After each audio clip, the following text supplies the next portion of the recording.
Remember this day, man. For it will be yours for all time. We have shown them that a trembling hand can become a fist. We have challenged the idea that a slave must always know his place, accepting rotten lash because he was taught to accept it. We built their mighty republic with our hands and our blood and our lives. And we can see it fall at equal cost. You opened my eyes to this, Spartacus.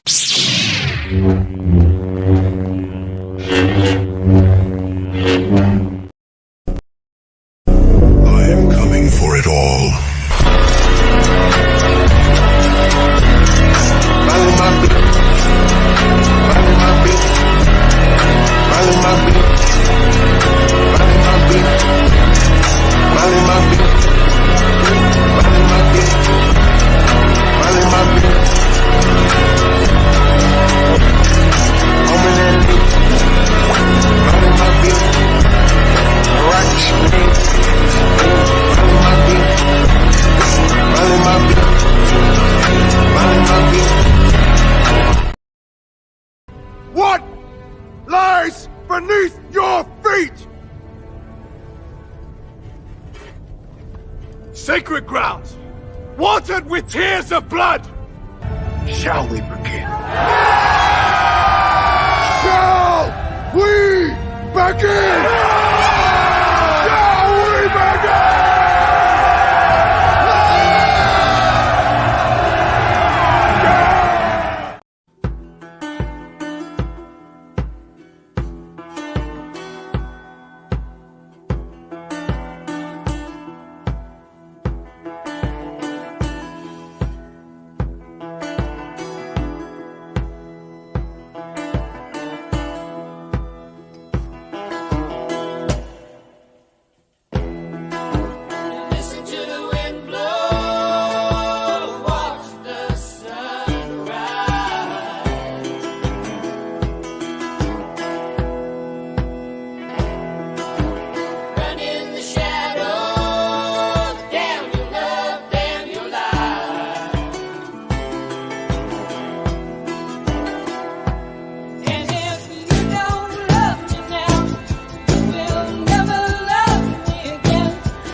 What's going on, ladies and gentlemen?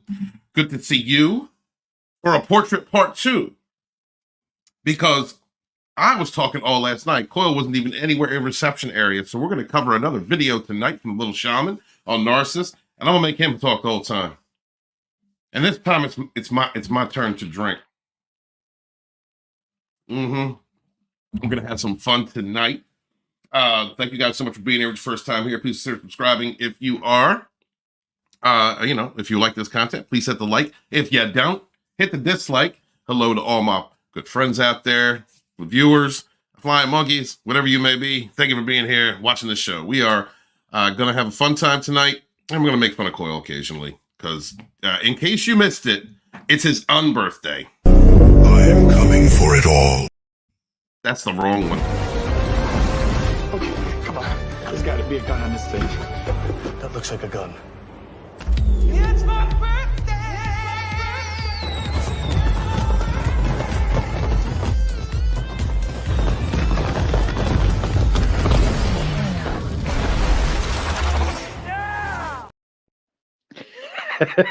What is happening, my savage friends and Dragonstorm community? You are listening to the voice of a sober immortal Coyle.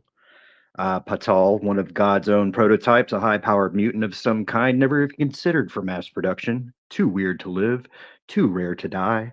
It is Sunday, April the 22nd, Hail Earth Day. It's my Earth Day! And it's time to get savage. This video contains copywritten content. However, under the Fair Use Act, Section 504C2, Title 17 of the United States Code, this content is presented for the purposes of education, entertainment, through the use of parody, satire, critique, analysis, and or social commentary by means of subjective opinion. Viewer discretion is advised. Would you do me one last favor? What do you need, buddy? Tell everyone what they should wash. Wash your hands, wash your ass, because it's getting savage up in this motherfucker tonight. Brother. Beth, listen, I forgot to say wash hands, wash ass my outro last night because I was getting lit. And Beth came to the chat and was like, "No one told me where to wash myself tonight." I know. So, like small children. Listen, all those undirty hands, all those undirty asses. Steven, we need you, buddy. Tell everybody what to do. It's bro. That's all it is. Before we get to like, we're staring at the soap, not knowing what to do because our author didn't command it. So this program is sponsored by Scott's Meat. Scott's Meats are lean, mean, vasectomized, and clean, ladies. You can get them at your local grocery store. Actually, at this time, right now, Sporking is doing his show about the Song of Fire and Ice. So if you guys are interested in that, please go check out Sporking's channel. Tell them we said hi. Later. Yeah. Yeah. Because you know what? If they're still running after we are, which probably they're not, because we can't stop talking, we're going to send a Dragonstorm raid over there. Also, I'd like to say, please subscribe to Immortal Coyle for the love of God. He is giving his plasma every day. That's right. This man needs to be monetized. Mortal, you are at about what, $5.99 right now? I'm at $5.99. It would be nice if I hit 600 during the course of this stream. Would y'all please go subscribe to Immortal Coyle and listen? The eyes are not eyes; they're ones. That's right. So that's why you can't find him, because it's one MMORTA 1 COI1.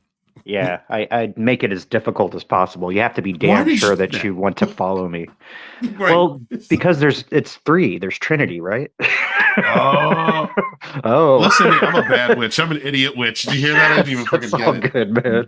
Coyle's like, you've known me for 5 fucking years and you haven't figured that out? You fake witch. What does a pentagram mean, idiot? Excuse me, it's a pentacle. Right? You That's see? all right. Listen, that's all right. Listen, this is the shit that I deal with behind the scenes. Let me tell you guys, this jerk. We would also like to say thank you to everybody, all the new people that have come through. Greatly appreciate you. We do a lot of joking here, but I mean, this is then this awareness and recovery community for narcissistic abuse, I would like us to laugh a little, you know, just be our true selves, have fun with one another, as well as helping each other. We take serious topics seriously, and it is a serious topic, but if we don't learn to have joy in our hearts again, what is the use of healing? That's right. Well, they call it enlightenment for a reason. It's like, lighten the fuck up. Try not to take shit so seriously. Everybody makes mistakes. Everybody eats shit once in a while. Trust me, I know. I'm one of them.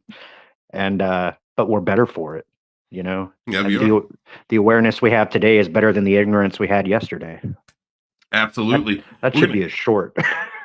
Dude, make that damn short, will you? Keep making those 8-second shorts. Yeah, absolutely.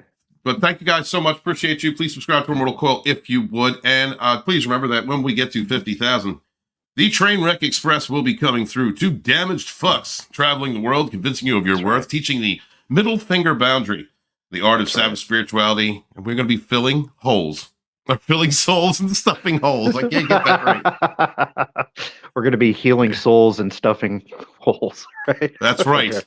We are going to sleep on your couch. We're going to eat your food. That's right. Yeah. And we're going to convince you of your worth. It's going to be it's a great expenditure. You guys are going to love it. Let's go to the chat and say hello to everybody. Hello. Look, I couldn't even be sexy with Beth last night because I was being so serious. I couldn't be toxic with her. It upset me. So tonight I might have to take a minute. Okay. That's Deborah Cohen. Deborah Cohen's in the chat. What's up, Deborah? Member of the Dragonstorm team, the Dragonstorm 6 secretary. Good to see you. Thank you for being here. Angela's in the chat, constantly reminding us of her name. Thank you very much, because I'm a moron who forgets. And by the time you're just going to keep doing that for the sake of doing that. And I know that's what's going to happen. And that's fine, because every now and again I do forget. I don't know what. I'm sorry, Angela. I'm very sorry. Adventures with Beth is in the house. My toxic twin train wreck is in here. Good to see you, sweetheart. I will get to you by the end. I promise. I promise. You have a special place in my black heart. All right. My boundaries are never up for you. All right. You can just take the money out of my wallet and punch me in the dick on the way out the door, as long as you promise to give me breadcrumbs later on. All right. That's our deal, Beth. That's who we are together. Okay. Thank you. I love you. MC Mike Does is in the house. What is up, brother? Good to see you. What's happening, bud? Yeah, the man is out there. Accountability for Vermont says hello. Hello, accountability. Good to see you. That's a good word around here. We take accountability. Yeah, man. Thank you so much. Appreciate my Northeast brethren. Anybody else? Let's see. They're all talking. Oh, thank you. In case you don't know the numbers for Mortal Coil. In case you don't know your numbers. Appreciate that. That's just like, you're a fucking moron if you can't figure out how to get to a Mortal Coil's channel. All right. That's for the counting impaired. I appreciate it. Oh man, can we get active watchers out there? See if we can get this man to 600. It's just one subscriber. One more subscriber. That's all this man needs. One more. He just needs one. Ladies, trust me, it'll be worth it. When you're done with him, you're gonna say, "I wish he had less than one." All right, because it's hard. Listen. Mortal Coil is all about saving your soul and rearranging your guts. I'm renowned through the quadrant. Let's say that. They come from planets where people are like 10, 12, 20 feet tall to bang this man. Look, there's like close encounters of the Debbie Does Dallas kind. That's what a Mortal Coil rolls. So, I've been tapped for breeding. Yes, that's accurate. Poor Little Shaman's gonna see this and go, I don't want these motherfuckers to review me. These guys are insane. But we're gonna do it anyway. Tonight we are going to take a look at a video here. This is one of last night I covered one of her most popular earliest videos, and I loved it. I couldn't stop talking. Tonight we're going to cover, this is a video that just came out 6 days ago, guys. If you enjoy this video, if you would share it out. Beth, if you could, if anybody could find it, just throw a link out for it. That'd be great. Give it a like.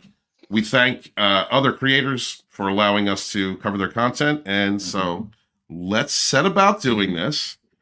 You ready, buddy? Let's go for it. All right. This is your fucking show tonight. I talked my ass off last night. All right. Here we go. Let me know. Just let me know when you want to pause it. Or, Yeah. Yeah. Little Shaman. Hey everybody, it's Shaman Sister Sin, and you're listening to the Meditations and More podcast brought to you by Transrelational Healing and littleshaman.org. That's me, the little. She said trans, and I just thought trans fat. You know, I'm sorry. My Hey, bad. we can't deny our roots, man. It's trans, but it's not that kind of trans. So, I'm sorry, guys. Continue on. Little Shaman. Today, I wanted to talk to you about something that is important to consider when talking about narcissists, psychopaths, and other antisocial personalities, which is what happens when there are too many of them. Humans are social creatures. Not only do we need other humans for companionship in order to thrive emotionally, psychologically, and even physically, but to ensure survival of our species, humans evolved to live cooperatively. Okay, We let's live pause in right there. communities together, and this is Okay, Oh, you brother. none other than the great Caesar Milan, the dog whisperer. He pointed this out on his show. He says that human beings are the only animals on planet Earth that will follow an insane leader. If it was a pack of wolves and the alpha was insane, the other wolves would kill it. Same thing with a Right. pride of lions. They would chase off the unstable male and replace him with somebody else. We're the only beings that follow insane leaders. And there's a couple of reasons for that, mostly because we as a race have been so fucked with. The examples that have been set in governmental and religious and banking realms have carried over to our sense of how we should behave socially. So when these insane politicians get themselves elected and act like an ass, we still follow them because I got to go to work tomorrow. Accountability needs to start in your own sphere, and then it needs to spread outwards from there. And the best way to make a change is to make it in your own life. All right, go ahead. You know, you were talking about following leaders, and oddly enough, Adolf's birthday was not too long ago. It was just a couple That's days true. ago. Yeah, we were talking Yeah. about how like sexy September is, because Yeah. not only did all four of our parents get it on respectively, but the Hitlers, the Hitlers Yes. had some sexy time in They did. September of 18, whatever the fuck.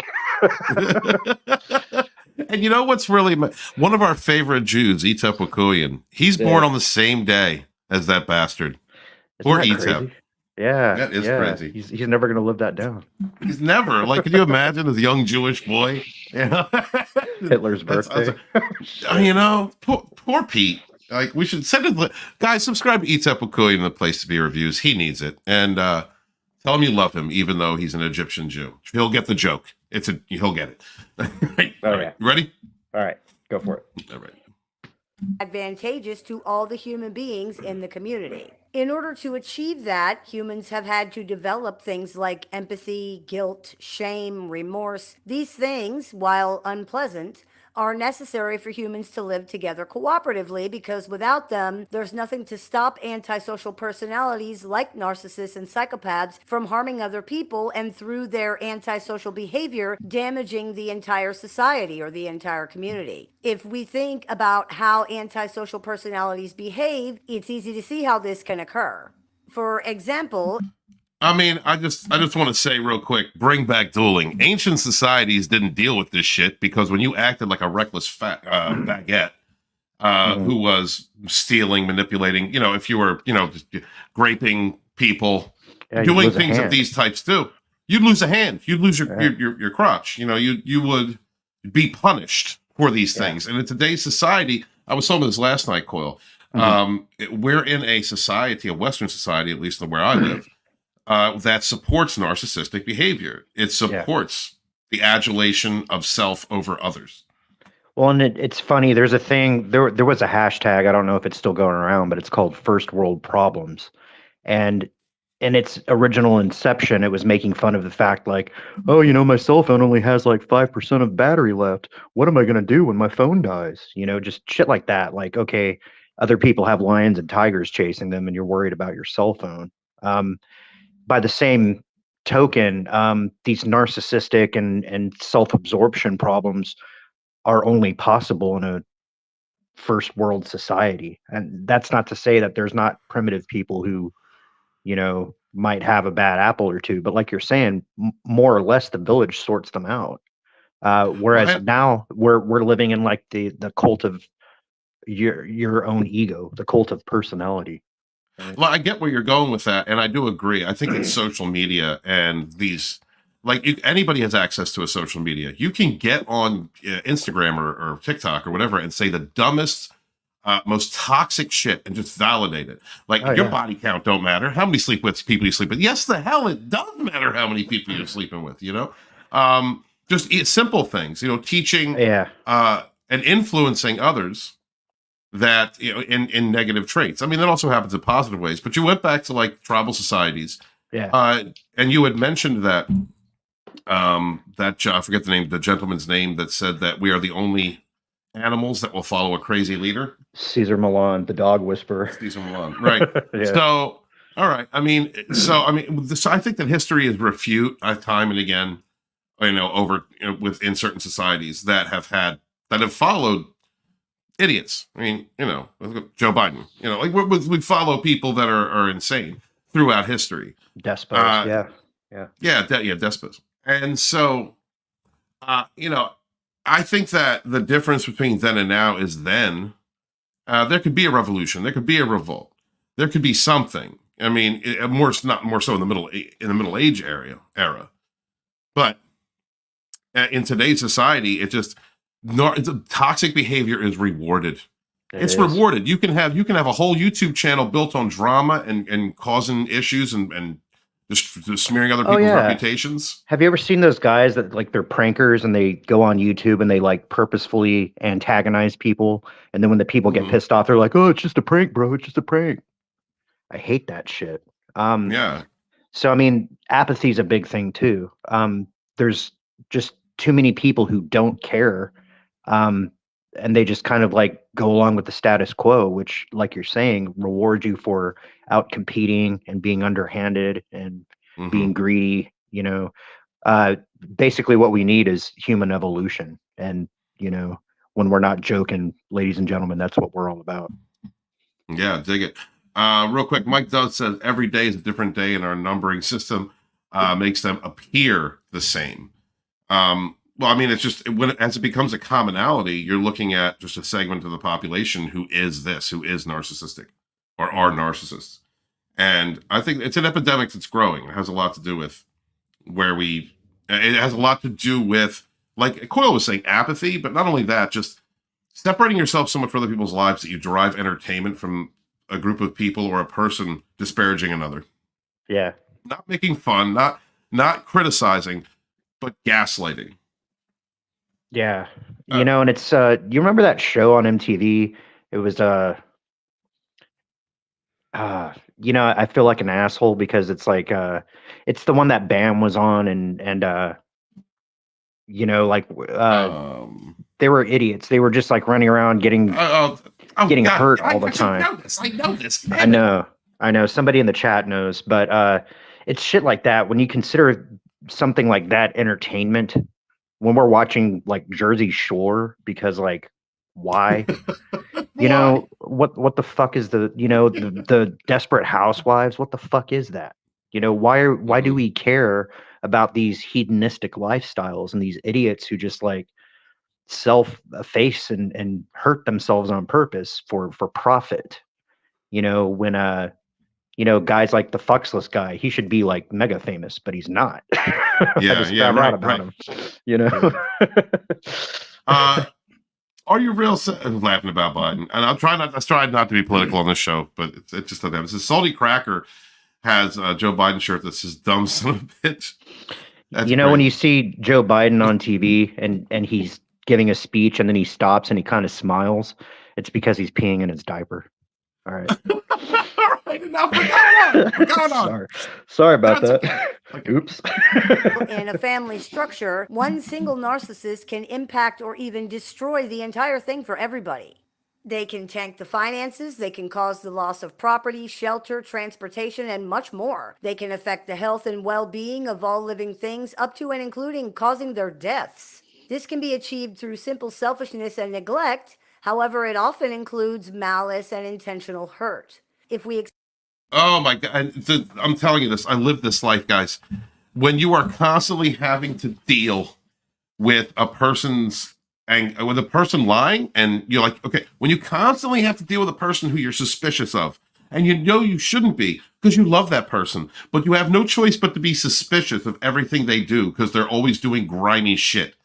And you allow yourself to be stuck in that matrix of toxicity. You can't get anything done. It takes away from all of your productivity. It drains your energy. You are not able to succeed, prosper. You are not able to work on projects. You are not able to do these things because you're dealing with a crazy person, a grown toddler who is causing problems just for the sake of having problems because they love the drama, and then playing with other people's lives, manipulating them, just so that all the attention's on them. And then you've got all these people fighting against each other and fighting for their attention.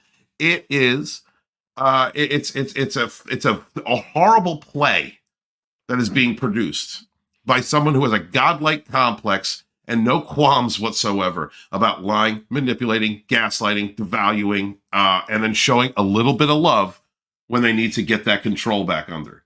You know, there's no way to produce. There's no way to be productive, to live a healthy life in that environment. No, because you're constantly in your reptile brain, pretty much. You're living off of fear. You're trying to guess the next move. You're trying to walk on eggshells so you don't upset somebody. That's a very stressful way to live, you know. And I would recommend that you don't. That you don't. It's not productive, Coil. There's nothing like you're bullshitting yourself just to get through the next day. Yeah. And you're putting all that energy into feeding your own delusion at that point when you're stuck in a trauma bond with someone like that. Yep. You can't, there's no way to succeed. All right. Here we go. expand the micro to the macro, we can see how even more devastating the results are, with more and more people being harmed, from the workplace, religious and spiritual communities, entire segments of society, even countries and nations. History is unfortunately replete with examples of antisocial personalities attaining positions of power and the damage that results from this all too common occurrence. To say that people have antisocial personalities means the way that they think and behave are not in alignment with what is required to live successfully in a society with other people. The empathy, guilt, shame, remorse, compassion, and all the other things that make collaborative living possible are either not present in these people or are dysfunctional to the point of rendering them useless, resulting in a personality that does not function well in society, in large part because they cannot be. Okay. Something else that generally her observation is correct, but something that most people don't realize about people on the world stage is that oftentimes they participate in very heinous religious practice, and they are blackmailed into behaving because they all have something on them, you know, and they wave it around flagrantly at the Super Bowl and shit like that, like you're watching a satanic performance and you don't even realize it. Right. Know? Yeah. So I mean, yeah. So there's Hey, Tay loves say. That's right. Well, there's a price to pay for that upper the upper echelon to live in the inner ring of Forbidden City. You've got to kneel. You got to kneel. You got to kiss the ring. Got to drink the gold juice and pray to the owl. Yeah, that's right. All right. Yeah. So now that we're all on the same page. Yeah, I'm sorry. You were on a roll there. I'm sorry, I didn't cut you off. No, you're good, man.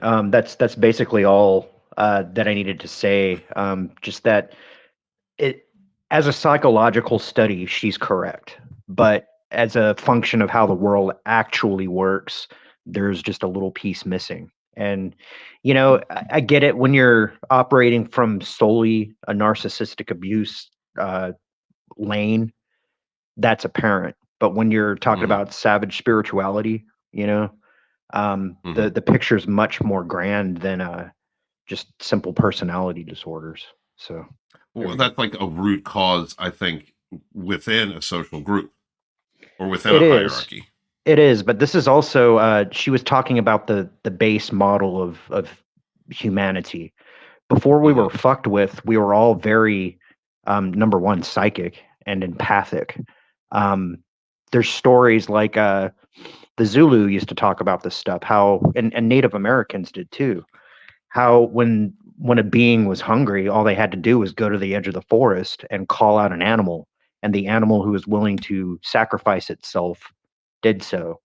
And it was very respectful. You know, the taking of life wasn't just for sport or for like the Native Americans are said assault. to have done. Yeah. It's like you breathe their last breath as their last exhale. You know, breathe it in. Usually you'd like cut out their heart and take a bite of it, you know, just shit like that. Basic thankfulness. And basically we were interfered with. You know, we were taught bad habits by beings who didn't respect us, and they taught us to disrespect each other. And that honestly, that starts with a disrespect of self. So the only way out of that's just to reverse that problem. You have to respect yourself first, love yourself first, take yourself out of abusive situations, and then it goes from there. All right. That's my speech. Mike does it out there. So that's right, Coil. It's better if narcs don't speak. Angela also says, convert somatic narcissists make you feel so insecure. I'm out to dinner with him. He goes to the bathroom, spending a long time there. I am ready to leave. And what's he doing in there, right? Right. And you constantly have to worry. So you can't, even if he wasn't doing anything in that moment, because of the history of actions that person showed you, you can't trust when they're away for too long. You can't trust them when they're out of your sight. You can't trust them when they're sitting in the same room, not letting you look at their phone. Or they've got two phones. Why do you have two phones? All right, let's continue. Be trusted or relied upon. Society, being defined here as a cooperative community of human beings, is predicated on pro-social personalities to make it work. People who do have empathy, who do feel shame, who do express compassion, who can feel guilt. People who follow basic rules, respect the rights of others, carry their own weight, who don't intentionally harm or kill other people. A society comprised entirely or even mostly of antisocial personalities would not be sustainable. Without respect for the rights of others and adherence to basic rules of decency, society falls apart. Because of this, there need to be more pro-social than antisocial personalities in any community in order for it to be sustainable, in order for the... Okay. I think that what she is saying about society is basically correct. Because mostly over in like Asia and Europe, and South America, when governmental and social experiments were so far left that they were, you know, going into like Nazism and socialism and communism, that kind of thing. It was under the threat of death that people had to participate in that. That's not like a normal, natural thing. You know, that's like, you're going to fucking do this or you're going to disappear. You know, we'll tell your family you went to a re-education camp, but it's like, you know, the final destination kind of thing, which is terrible. Again, these are societal structures that were modeled to us by beings who don't respect the human life form.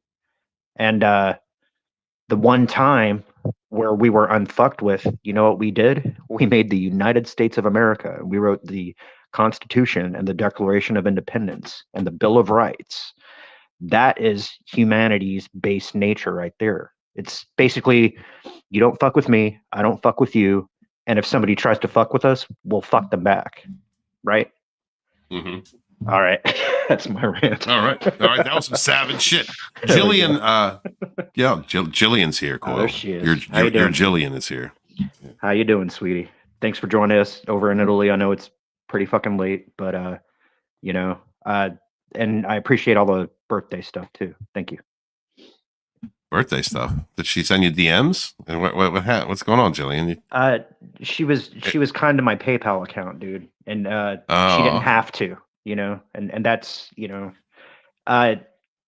friendship is not like based on shit like that, you know. It's more about recognizing a soul and then somebody truly seeing you, you know, versus like your avatar or your fucking Twitter account or whatever. It's pure human connection. So thank you, That's Gillian. that is entirely beautiful. That is so beautiful. It's for you to say. That is how an enlightened. That's how an enlightened man treats his ladies. Let me show you how. Let me show you how it's done terrestrially. Hi Beth, how are you doing, baby? I need you to use me, all right? And I need you to talk down to me in ways that are the opposites of what Coyle just did to Gillian. All right, I need you. You can embarrass me. All right, I'm going to act like I didn't like it, but you can do that in public, and only if later on I can tie you up. That's the deal. That's the give and take here. All right. Thank you, honey. All right. I'm sorry. I had to bring it back a little bit because that was very pure the way you just said that. Very loving and open. Well, and we are salt and yeah, this program, like the sage and the savage, you know, but which one's the sage? Which one's the savage? We don't know. Pepper up here. Tune in. Find out next week. We're gonna tell you your worth and talk badly to you, or good. We're gonna come to your town, sleep on your couch, sleep on your couch, eat your food. Let's go. Community to survive.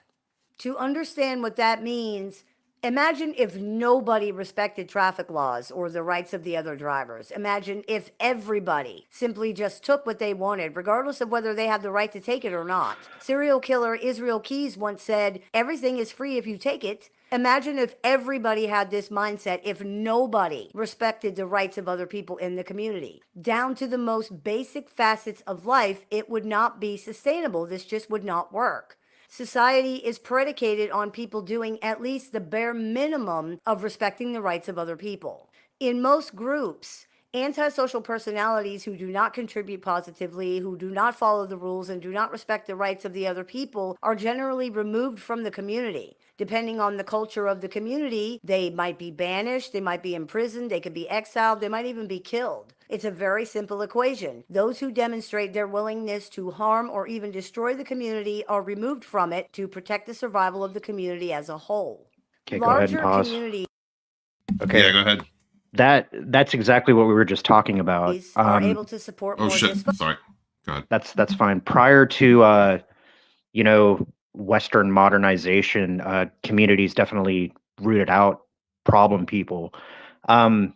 One of my many careers, like I'm a jack of all trades and a master of none of them, but I used to be a massage therapist, and in order to get your license, you had to do some interning. You had to have so many 100 hours underneath a licensed therapist. And I found a guy from the Philippines who actually was a martial artist. So a lot of the stuff that we would talk about were about how to apply martial arts principles to a healing modality. But he was saying like, in the Philippines, we don't worry about pedophiles. And I was like, why? And he goes, here's what we do. We tie them up on a tree and we tie a wire around their balls. And then we tie the other side of the wire to a heavy rock, and then we just hand the rock to them, and then we leave. So, oh my god! Yeah, dude. So yeah, they handle it. Right, enlightened societies should not be allowing terms like map to be a thing. Should not be, and most especially, I just don't understand, Coyle, to me, why we have groups of very toxic people out there, like your Antifas, right? Anti-fascists who are entirely fascist. They're pro-fascists. Yes. Yeah, they are. And they're out there like just attempting to force people to capitulate to their narrative. Yeah. Okay, so we can have organizations for that type of toxicity, but we good people can't march on Washington at this point. Yeah. And demand that the people who are peddling be held responsible for what they're doing. Yeah, absolutely. Go ahead, brother. Well, and it's one of those things, like in the political sphere, what they're attempting to do is take like really fringe, marginalized groups and present them as if they were mainstream, as if most people shared their opinions about, even to the point where you have like child molesters arguing to have their letter placed on the fucking LGBT fucking right. Q XYZ kind of thing. That thing that's absurd. Yeah. Yeah, and again, I'm not disparaging any individual gay person if that's what you want to be, but I'm saying, like, if you think kids are attractive or you want to do sexual things to kids, fuck the fuck off my planet. I'll help you out with Absolutely. that if you need and some help. that has nothing to do with gay. No. You could be No, it you could doesn't. be gay and be a healthy, loving, wonderful human being. You know, it's again, it's this group trying to attach themselves to something that at one time meant something. Like I don't like the whole LGBT. They're not the same. Okay, first off, you're gay, you're gay. Men and women can be gay. You want to call a lesbian, you call a lesbian, whatever, but they're gay. Bisexuals are different. Transgenders are entirely fucking different. Yeah. And most especially these criminals that want to, use kids. They're sick. They are. And you talk about like groups that used to removing these types of people from society. We used to have those. They were called institutions. Mm-hmm. And we don't have institutions anymore. By large, in part, we do not have them anymore since the deinstitutionalization of the 60s. And so we have allowed the sickness, in part, has allowed a rise in people with antisocial or cluster B personality disorders to rise. That in and of itself before social media, because there's no one being treated for these conditions.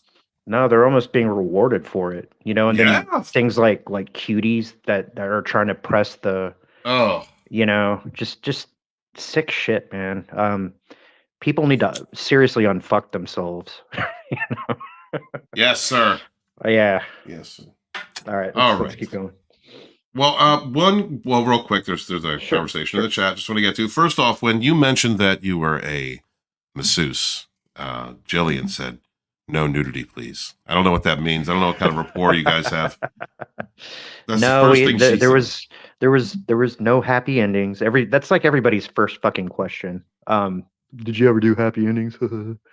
I did for a woman that I was dating once, but that wasn't in an official capacity. That was like at my own house during our, intimate time. MC Mike does out there, says lawyers love criminals. It's a great source of income.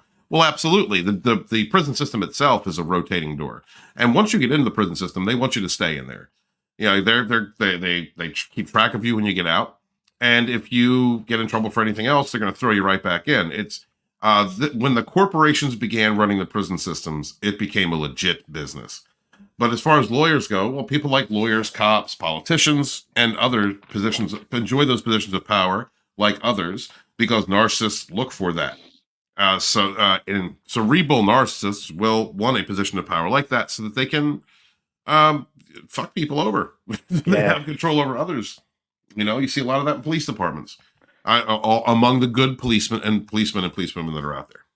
Well, and out here on the left coast, like police have basically had their hands tied, and people have used legislation to make it so that criminals have the advantage to the point where they're just like walking into stores, openly robbing them, walking out, not giving a shit because they know that there's like $1,000 cap to what they can steal per theft.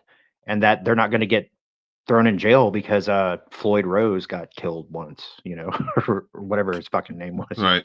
And whatever story was made up around it. You know what I mean? And that's not to shit on the Black experience. I'm not saying that. What I'm saying is that the anger is misdirected. And it shouldn't be. I mean, I get that whole Black Lives Matter thing. I get it. But all lives matter at the same time. Yes. And I'm sorry, go ahead. That's okay. The hardest thing about getting over our past traumas is like being the bigger person, like taking the first step to let it go. I will sit down and listen to anybody's story.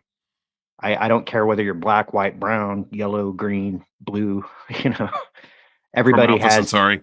Yeah. Whatever race you are, I have ears and I will listen. I'm a sympathetic and empathetic being, but what we can't do is continue to carry that with us if we seek to heal as a race. We need to figure out how to move past it, you know. And that's a Yeah. tall order. I get it, especially in America, because everybody's so fucking sensitive about this shit. It's sensitive. They thrive on, you know. Well, they've been hyper emotionalized. I mean, that's Absolutely. But I mean, one we of need the to start viewing ourselves as one race, not like a race that contains 5 different yes, pigments or whatever. You know, no, we're yes, absolutely. a Terran human race, and as long as we're divided against ourselves, the bad guys win. You know, Thank you that. we got to step up. Go ahead. Speaking of bad guys, one lawyer believes O.J. Simpson was innocent. MC Mike says O.J. hired somebody. Gillian's still talking about nudity. Mike says that, or he owned the mafia. Angela says O.J. did it himself. Mike says he was framed. He says the reason I believe that O.J. did it was because of his violent history with Nicole. Oh yeah, he was controlling over Nicole. I think he killed her. He wrote a book called "I Didn't Do It, but if I did it, here's how I would have done it." Yeah, right. You know what I mean? He told everybody what he did, and he got away with it. Yeah. There was no meddling kids this time. He had motive SAR with Ron Goldman and Snap. Right. And that goes to like either a psychopathic or a narcissistic personality, because his object was getting attention from someone else, and that's a no-no. Yep. Mike says 9 times out of 10 it's better to stay disconnected.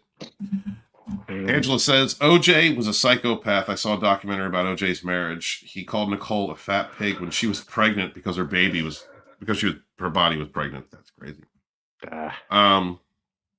Yeah, of course OJ cheated. I mean, I mean, he was like a fucking football star in the 70s or 80s or whatever. So yeah. He had MC the opportunity. MC Mike says if OJ and Nicole were open cheating, either of them could have been the one trying to kill the other, aka Nicole may have already been trying to kill OJ. Beth says, I dated a massage therapist that taught me things. Oh, yeah?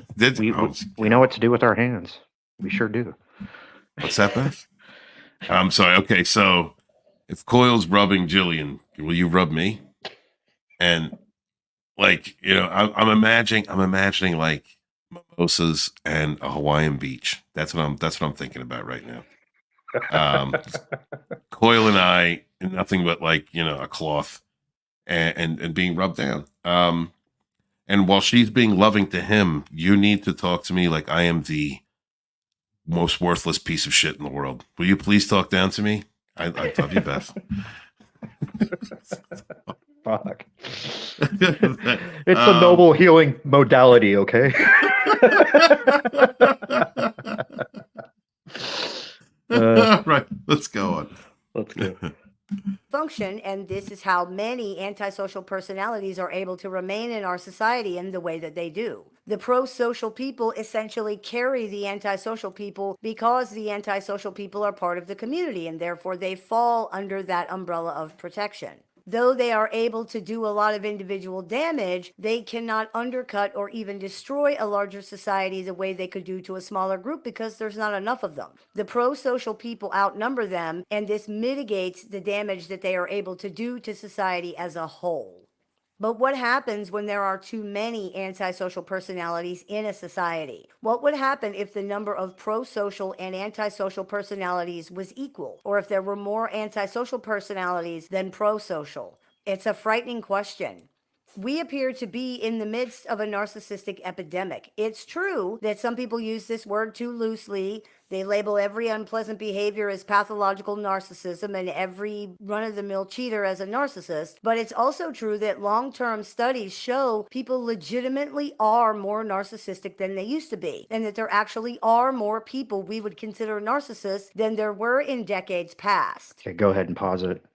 And I believe social media is directly responsible for that, because like you're saying, dude, everybody with a TikTok suddenly feels like they're an armchair therapist and that they're, asshole don't stink and, all that kind of stuff. Mm-hmm. Plus you get in these echo chambery sections of the internet. And if you say the right thing in the right way with the right, like, beat playing, then, people will be like, yeah, you go queen, you go boy, right. blah, blah, blah. Mm-hmm. and these people get like a overinflated sense of self when they're actually probably only speaking to a very limited sector of society. You know, I think that there are more people like us, and you know, Steven, I mean, you've been in it for fucking years, how the algorithm treats people. Like some of them get like mass views and mass likes, and some of them get fucked. And If I it's may, I will tell you this, that when early on when I was building this channel on TikTok, Instagram, and here, my angry rants would get way more attention and activity than my positive speaking. sure. Yeah, my positive videos. And I continue to do positive videos, whether they get big counts or not. But it goes to show that people are seem to be more drawn to, or the algorithm itself pushes like low vibrational, angry, emotional content.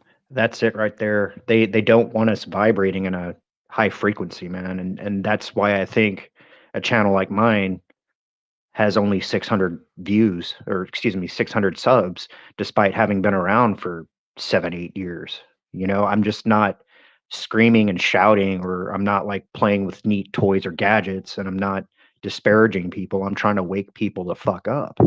And that's something that the powers that be don't want.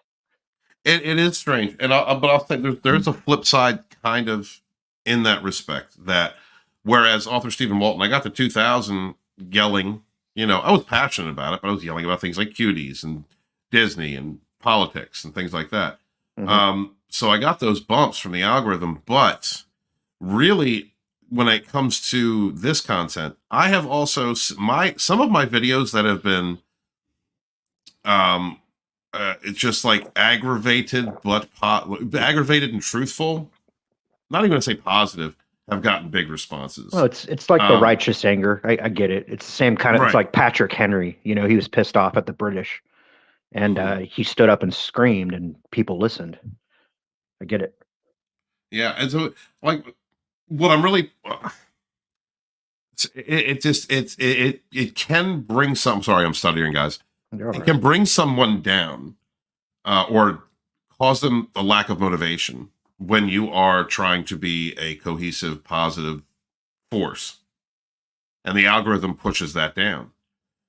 I think that speaks to every platform. Facebook, fact checkers are out there. When people are out there trying, the fact checkers will come. Look, the propaganda checkers. They used to do it a lot on Twitter, before Elon Musk took over, and they don't do it as much anymore. But they have to make sure you stay on point. You have to stay on message. You've got to stay with the correct groupthink.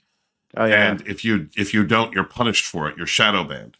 Well, I see it too. Like when I'm watching videos about other contactees, and if they say something about like Enki or Enlil, they'll have that little Wikipedia, like, the Anunnaki were blah, blah, blah from. Yeah. And completely like trying to you know what I'm saying? Make them into myths rather than actual enfleshed beings who walked on the earth at some point. So, yeah, mythologized. Well, I can't fucking conjugate. It depends. It depends. Now you could make that argument also when it comes to any religion, belief system, or mythos who says that a godlike being walked the earth. Okay? They do it to Christians. They do it to Jews. But Sky Daddy's okay to talk about, right? Sky Daddy is more okay to talk about than the Anunnaki. The Anunnaki. Gotcha. Yeah, Okay, I'm making notes over here, you guys. Thanks. All right, that's good. All right. But okay, going back to what we were originally saying, though, we kind of veered off.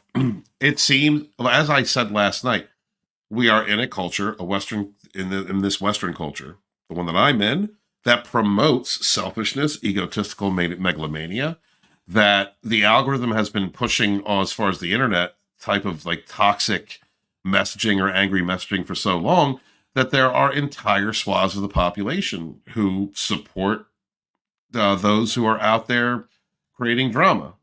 Yeah. Or going after others. It's not even a point of someone standing up for pride, which everyone loves to see that.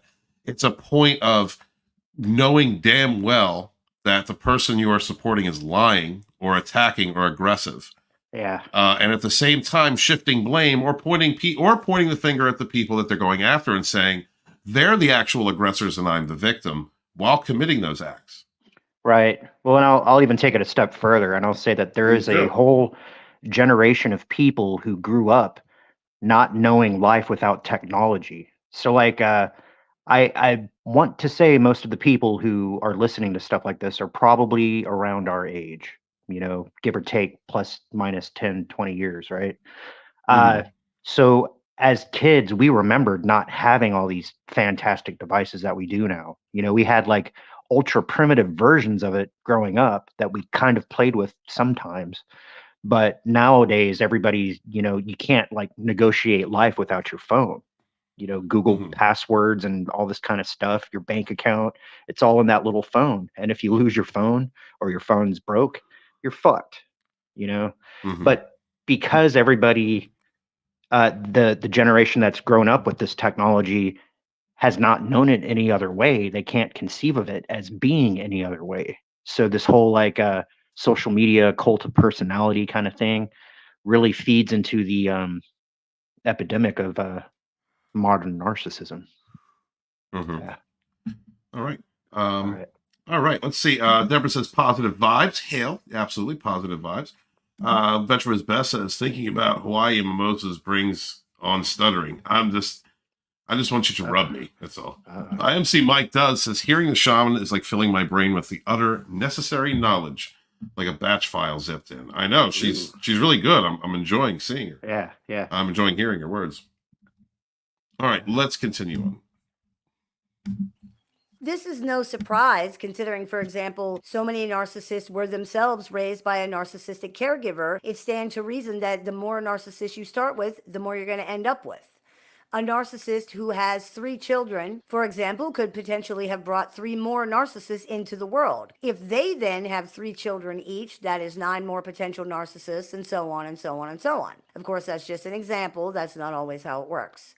Younger people are typically more vulnerable to the manipulations of antisocial personalities as well. Having less experience and wisdom to draw from, younger people are also typically more fertile, which results in more children being created by antisocial personalities, creating more antisocial family systems, and therefore increasing the likelihood of more antisocial personalities in general. Genetics may play a role here as well. It isn't just this, though. In many ways, our environment condones or even rewards toxic narcissism. Things like social media, for example, contribute to it. More and more movies, media, music, and many other things embrace a brand of normalized toxic narcissism. Those Okay, things go ahead that and don't pause. reward it. This is how we know that she knows what she's talking about, because she's actually talking about the stuff that we were just talking about. So good on her. Yeah. Wait, if she waited another 2 minutes, she would have covered it. We could have done that whole spiel. I know, right? All right. Deborah says, trauma attraction you discussed when people went through misery and rage. People could relate to your experience and emotions. They could still identify with you. You went from survivor, thriver to warrior. Hail, sister. From victim to victory, from powerless to empowered. Absolutely. Yeah, well, and that's the benefit of becoming a member to Stephen's channel. You can see his entire journey. Oh yeah. Yeah. From suicidal to batshit to fully enraged to mirroring narcs to finding immortal coil. Right. to rediscovering my buddy, who said, go. Steve, calm down, have a Scooby snack. Right. No, it's not worth it, bro. You remember those commercials where these people were like beasts and then they ate a Snickers bar and then just like turned back into people? Yeah. Immortal like Coil is my Snickers bar. Oh shit. Man, love isn't gay. All right, let's go. Often just completely ignore it. Society defines what's expected, and what is normalized in a society will become commonplace, even if it's toxic and disruptive. If we think along the lines of cause and effect, or even just observed correlative factors, we can see patterns start to emerge. For example, a very common correlative factor that we see in the histories of antisocial personalities is emotional neglect and abandonment of some kind. One only needs to imagine a parent who pays more attention to their devices than to their children, for instance, to imagine how that could potentially affect that child Oh, yeah. and therefore our entire society in the long run. Dude, When go we ahead are and raising pause. children, we are Yeah, so that always pissed me off. I used to take my kid to the park and I would play with her at the park, and every other parent was like sitting on their bench playing on their phone while their kids were running around, potentially being kidnapped or whatever the fuck, you know, and I'm a hyper vigilant parent when I have my child with me, but it always surprised me how taken for granted people are with the youth of their children, you know, because they'll only be young and small once. Once they grow up, that's it, you know. And if they grow up and turn into a fucked up person because you were playing on the phone and not paying attention to what your kid was doing, then whose fault is that? You know? Right. Um, Well, I mean, doesn't that speak to, doesn't that, real quick, if I may, doesn't that speak Yeah. to like the TV babysitters of the 80s, the 70s, totally. 80s? Yeah, 90s. the latchkey kids. Yep. Yeah. I Right. was one of And- those. Yeah. Yeah, me too. I really, but Ah. you know, the difference between then and now, like, what do you see?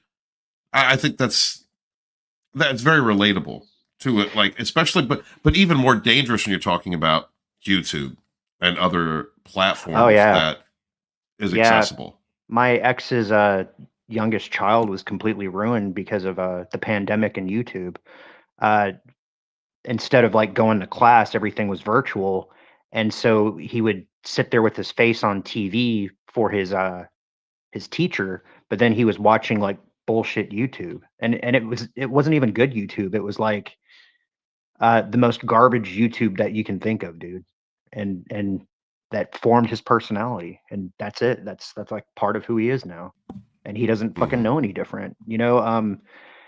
Like I'm saying, like when we were younger, we didn't have the benefit of all this like technology up our ass. You know, I didn't even have cable most of the time, so I had like 3 channels, and then I had to go outside and play whenever the cartoons were over, because then the soaps would come on, and I didn't want to watch that shit. So, you know, part of what I think that we should do as parents is make our children have a better life than we used to do. And you can't do that if you're just constantly passing them off onto TV or onto their tablet. You know, like I last time I went to the doctor, there was a kid that was crying and her mom just handed her the cell phone, and then the kid stopped crying and started playing with whatever the fuck. Wow. You know, and that's just so foreign to, you know, I have to admit though, Coyle, if that kid was bothering me, I'd have shoved a donut in his face to shut it up. I think, you know, and if I was sitting in that waiting room, I'd have been like, could you please shut your fucking kid up?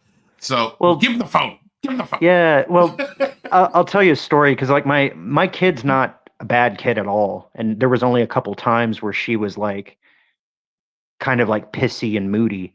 But if she was sitting around just going like, you know what I'd do is I'd like put my hand on her chest or make her go like, and then she'd start laughing, and then, you know, like the You're mood interacting. changed.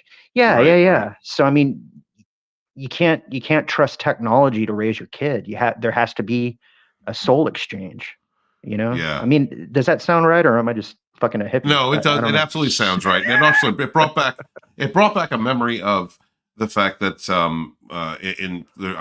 I don't know where, it was a tribe in Africa. Maybe it's an African culture somewhere there or all over. Mhm. But they actually, you know, when it comes to babies, when it comes to young kids, they have them strapped to their Yes. chest or on their back at all times. Yes. We actually did that with our kid as much as we could, you know? And then especially like her mother, she was like, here, you wear this fucking thing. You see how it feels carrying around 10 pounds. Right. Well, I mean, it brings a closeness and a protection. It makes the child feel protected. It It's like does. it's But more than that, dude, the energy. So you're basically children's energy fields are not developed like adults are, and they're way more susceptible to energetic phenomena than we are. So when they're close to us, when they're sitting in our laps, when they're strapped to us, they're actually getting the benefit of the protection of our field. And then, you know, say you're holding them on your heart, That's your heart chakra, and it's like Mhm. right going right through them. Yeah. Man, I wish you guys could Yep. see auras so you could see what I see. Angela says, "Yep, that's what TV used to be like before VHS and cable." Yeah, VHS and cable. I had cable early, Angela. Like I was, kind of my family was really into tech, so I had cable in like '82. I had Game Wizard and all the cool, the Atari, the pre-Atari stuff. And I saw the rise and influence of social media or the internet in its domestic infancy, and how that affected my family. Which goes to her saying technology is really advanced. You can learn a language easier. You can also learn to read music and sightseeing easier due to apps. Well, that's awesome. I mean, yeah, there are advantages to tech. It's just that I think Coyle talked about this, a couple months ago on one of his shows. Guys, check out Savage Spirituality on Immortal Coil's channel, 11 p.m. Pacific. And he was talking about, oh God, here we go. It was talking about how we took this wonderful invention, the internet, that in the beginning could exchange information between anyone in the world, experience information, and it became regulated, and now we use it to look at, Porn. TikTok girls. Yeah, porn. We look at porn. I was going to say porn, but yeah, porn. Yep. I mean, that's and it's kind of funny to look at it this way, but like as soon as there's a technological advancement, guys stir around and try to figure out how to fuck it. You're like, look at this thing that we made. And some chicks too. Let's where be can I put real. my dick? Yeah, that's true. Yeah, That's true. absolutely. You got Where it. can I put my dick? Yeah, Where can AI. I want a Cherry 2000. Yeah, I'm done with bitches. That's what I want, a Cherry 2000. This is pretty cool. Does it come with a hole? Sorry, guys. It's my Earth Day. Here we go. All right. Oh, okay. Are creating the next generation of society of people. And what has become normalized in society becomes their guide regarding what is okay and what is not okay to do, think, feel, and believe. If there were more antisocial personalities than pro-social, society cannot sustain itself. In fiction and in reality, when there has been a collapse of society, it's a common theme that antisocial personalities have taken over, and that they either caused the collapse or they swooped in during a weakness in order to take control. This is because that's a very easy scenario to imagine, and also because it's the one that makes the most sense. Antisocial personalities generally seek power, and if there's an opportunity to take it, many of them will do so. What we also see in both fiction and reality is that the society cannot thrive under the rule of antisocial personalities once the pro-social personalities have been exhausted or eradicated somehow. It falls apart. This is because cooperative living isn't possible with people who are so single-mindedly selfish and egocentric. The needs of the many do not matter to them, and they're unable to understand that harming the many is also harming themselves in the long run. Again, history is Okay, so what she's talking about is the deconstruction of society. We used to be a lot more tribal than we are now. And this whole idea, like even like the nuclear family has been attacked. So you don't even have like a mom and a dad and a Billy and a Jane anymore. You have like two dads and like a dog and a kid who's being convinced to use hormones to not be who the fuck they are. Right. And in that sense that we used to be a community, you used to know who your neighbor was, and you used to be able to like go down the road and ask for a bowl of sugar or whatever. And you can't even do that anymore because everybody is being encouraged to become so isolated and alone, and again, that's one of the trips about hanging out with healed races is that you see how much more cohesion and unity they have amongst each other versus what we practice here. Plus everybody's telepathic, so there's no way that you can lie even. Lies are impossible in a telepathic society. But don't meet a narcissist who's telepathic. Oh my God. Oh fuck. Look at me, everybody. Why aren't you looking at me? Somebody look at me. Right. Holy shit. MC Mike says computers don't kill brains, people kill brains. And Angela's asking, why are you looking at porn? Me? So I don't fuck muggles, maybe? I don't know. Sorry, that was a little bit more savage than I meant for it to sound. I have been through narcissistic abuse, okay? I don't trust my penis around anyone, okay? You should understand this because you're not going out with anybody either, all right? Look at this, all right? Look at the waste that's happening. Ladies, I'm open. I can't do it anymore. So I look at porn because, I mean, why do you look at porn? I need to rub one out. Listen, every time I rub one out, I'm staying away from Narc-X. Okay, just think of it that way. It's a healing thing. Yeah. And we're doing research for the show, you know. Yeah, we're doing research. Yeah. If we look at the porn, you don't have to. I'm looking at a chick taking 3 at the same time, and yeah, I'm doing research. Yeah. I'm a dirty boy, Chloe. Gillian says, I don't mind kids playing with strategy games and building worlds. Are you into Minecraft? I have been playing Minecraft forever. I have entire worlds I've built, Gillian. Fucking Settlers of Catan, right? Yeah. Oh, I will corrupt you. I will corrupt you. You'll have me speaking Italian. I want to learn all the curse words first.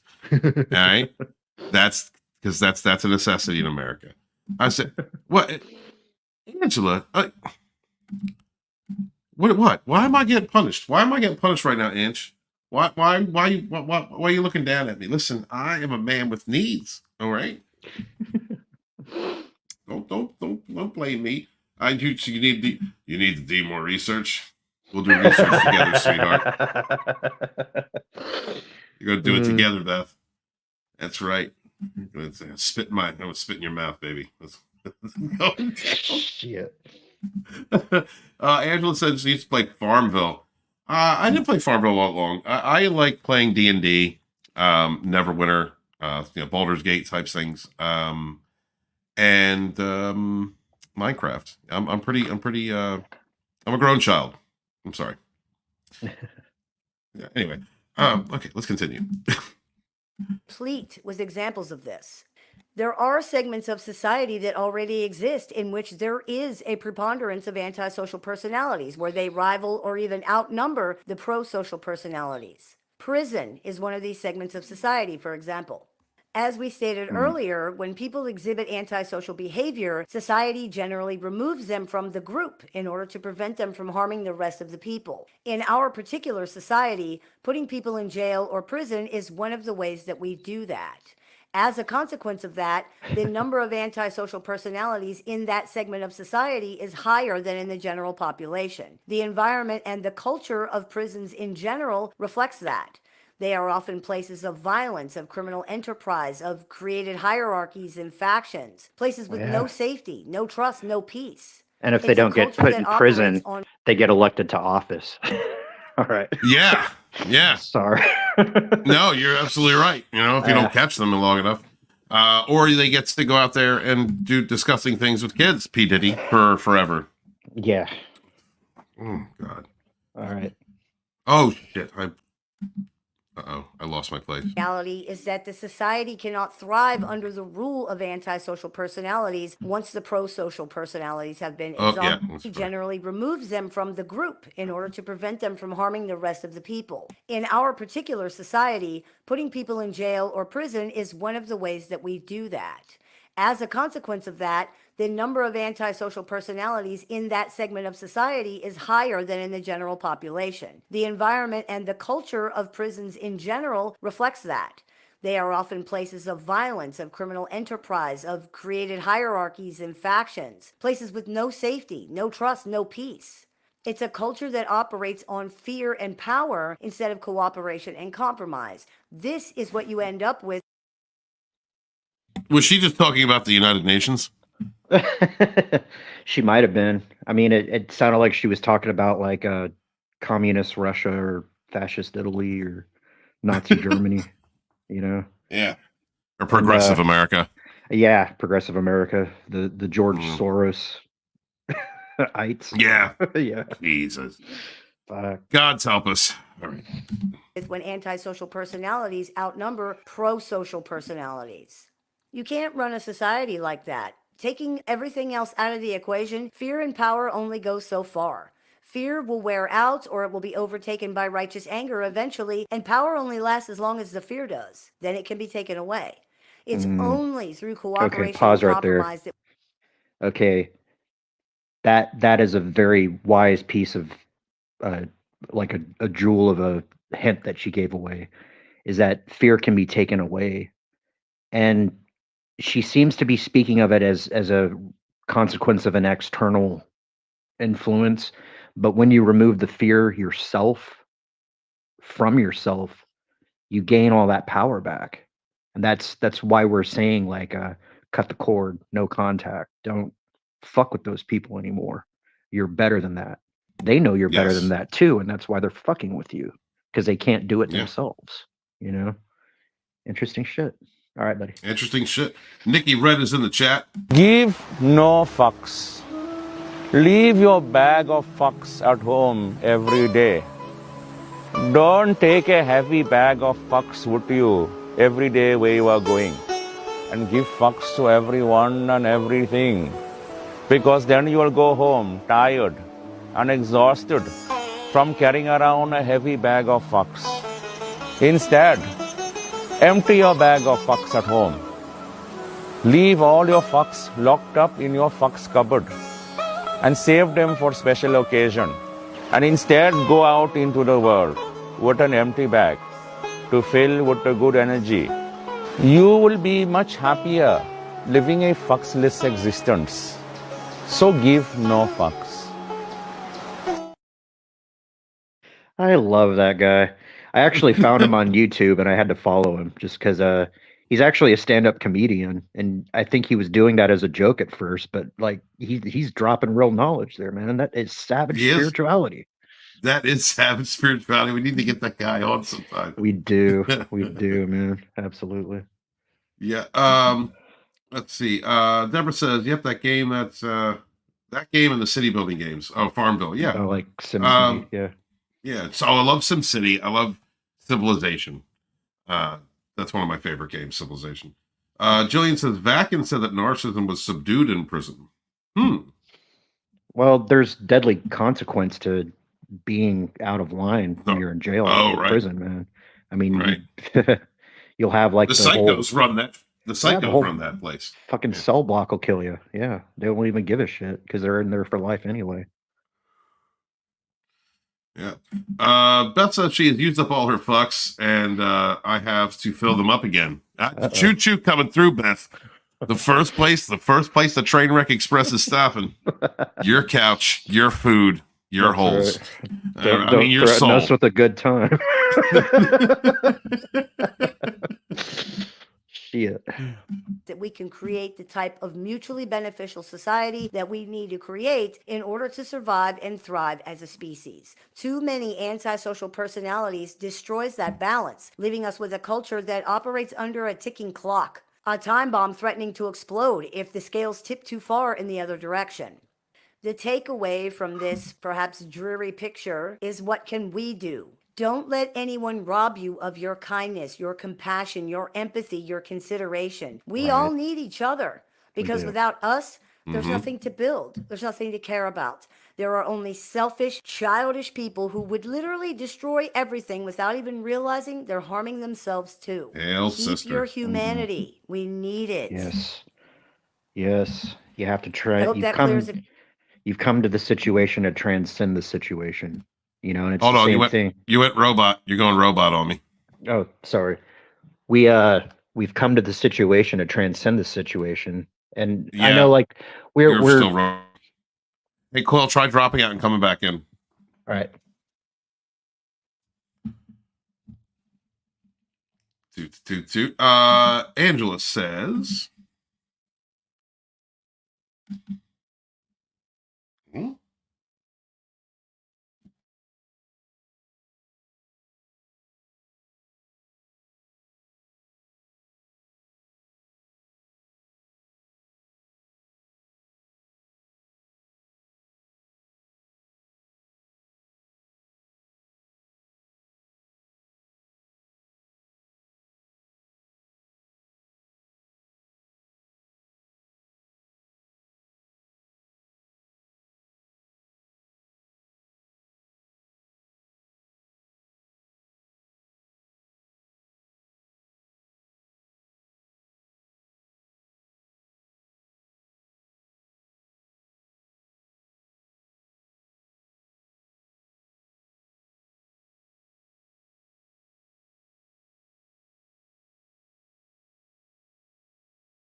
Apologies, guys. Sorry about that. Net went out. You there, Coil? Yeah, can you hear me? Okay. Yeah. Right. Sorry about that. No, that's good. I just I kind of lost my role there, so I, you know. Oh. Well, Go ahead. go ahead. No, please. If you want to.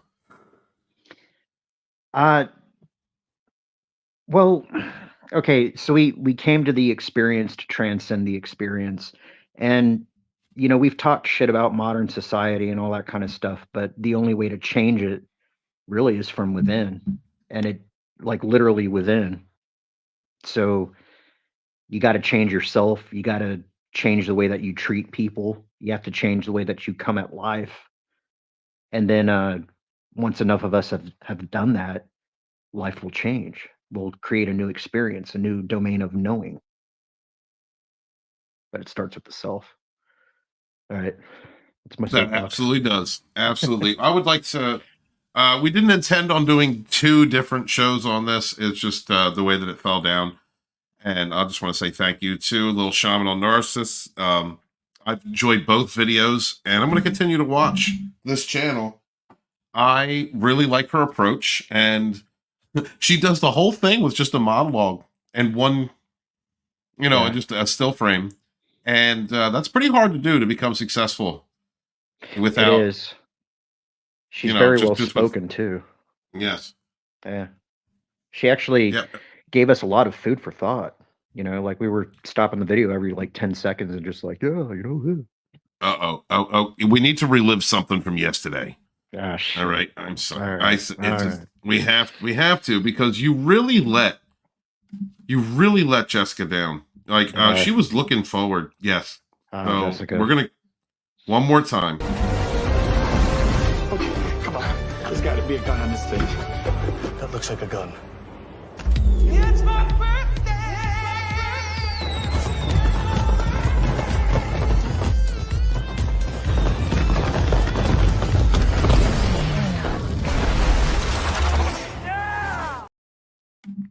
There we go. Yeah. So thanks for being patient with me, you guys. Yes, yesterday was my birthday. I did get a little bit lit. I was not fit for streaming purposes, but I was a pretty fun guy to be around. I'll tell you that. I bet you were. You were. Yeah, man. One day when I come out to Philly, you'll find out. You see the way you said that, Beth? You have competition. You see Wick Will said that? Saying, honey. You have sons my age? Yeah, but they're not as fun as I am, baby. Thank you so much to the Little Shaman, and continue success for her. I really enjoyed those videos. It had me chatting my head off last night, and seems like it did the same for you today. I'm glad that we got to get some of your insights on her presentation and subject matter. Yeah, I really liked her. I thought she was very intelligent, very well spoken, a lot of good points. We should probably go over there and give her a follow, huh? Hold on. I'm sorry, 1 second. I live in Philly. Angela, lowdonis@hotmail.com. Oh, shit. When are we getting coffee, Ange? When are we going to get some coffee? It's just coffee. All right? That's as far as it's going. You can't have me. All right? I promised to Beth. But if we hook up, and exchange, just words of wisdom with one another and support, that will make Beth jealous. And there's nothing I like more than an emotionally unstable daddy issue that is jealous of anyone I'm spending time with. So you would be helping me, Angela. You'd be helping me out. Angela also says the Little Shaman has a master's degree. Good for her. Pieces of paper are important. Yeah. When those pieces of paper come from good places. I'm merely an associate. That's, I do have some letters after my last name, but unfortunately my certification expired. But I can string together 2 or 3 words. Jessica, listen, Jessica's coming at you. Just says lit, and she said, "Please don't, peeps it. Please don't set yourself on fire. Arson does not equal fun." I'm trying to be like that monk on the Rage Against the Machine album cover. You know? I don't think Jessica doesn't like burnt white dudes. All right, Probably not. It's not gonna happen. So no Darth Vader for her, huh? No. Pre-Mustafar Vader. That's about as far as she's willing to go. She said he was briefly half naked. We were 2 streams ago. I think did I private that? I don't think I did, but I might have. Yeah, that should be behind a paywall, man. You should have to be one of Steven's members to see that shit. Speaking of members, Beth says I can't have that kind of fun with my son, Steven. Shake him out. I hope you wouldn't, Beth. All right, we're toxic, not degenerate. Well, we're degenerates, but we're toxic. We're not that bad, for God's sakes, God. Let's take it back to the Egyptians. Jessica says she lives in North Dakota. You're closer to Coil than you are to me. You're about halfway there. You're a Bon Jovi song, Jessica.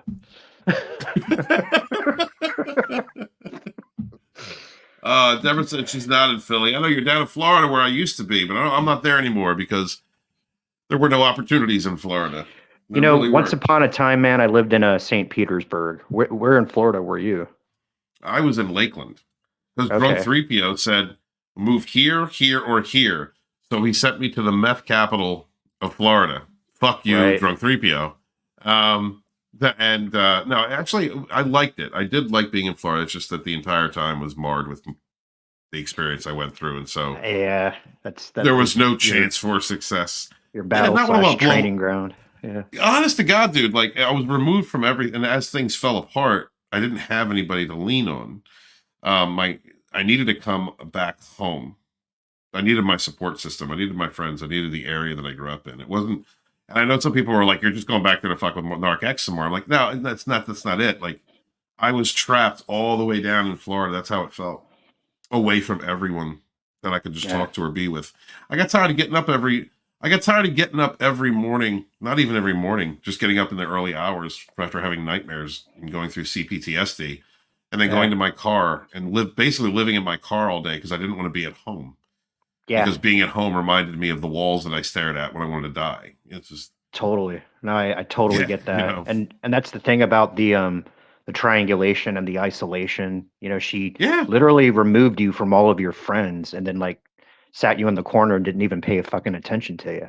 Oh no, she did. She paid attention. She paid attention long enough to drive all the way down to Florida to pat me on the head, give me a little poon, tell me she loved me, before creating a fight and ghosting me and running back to the other guy. Yeah. Like that, and over and over and over and over again. It was just too much. Yeah. I was up here, I'm around both my sons. Up here, I'm around my family. Up here, I'm around people that can, that I can go to and I can talk to and that understand people, or people that have seen, because we have mutual associations. That understand the parties involved. And will smack me in the head for the 21st time and say, Steve, she's not right. Those other 20 times were just for practice, Just practice. I was a trauma bonded loyal fool, and I didn't want to fall out. I'd love to play with my wiener, and you can do anything you want to me. Apparently, there you go. Yeah, horrible. Proudly wear that dent in your forehead from where we smacked you. Yeah, brother. Yes, brother.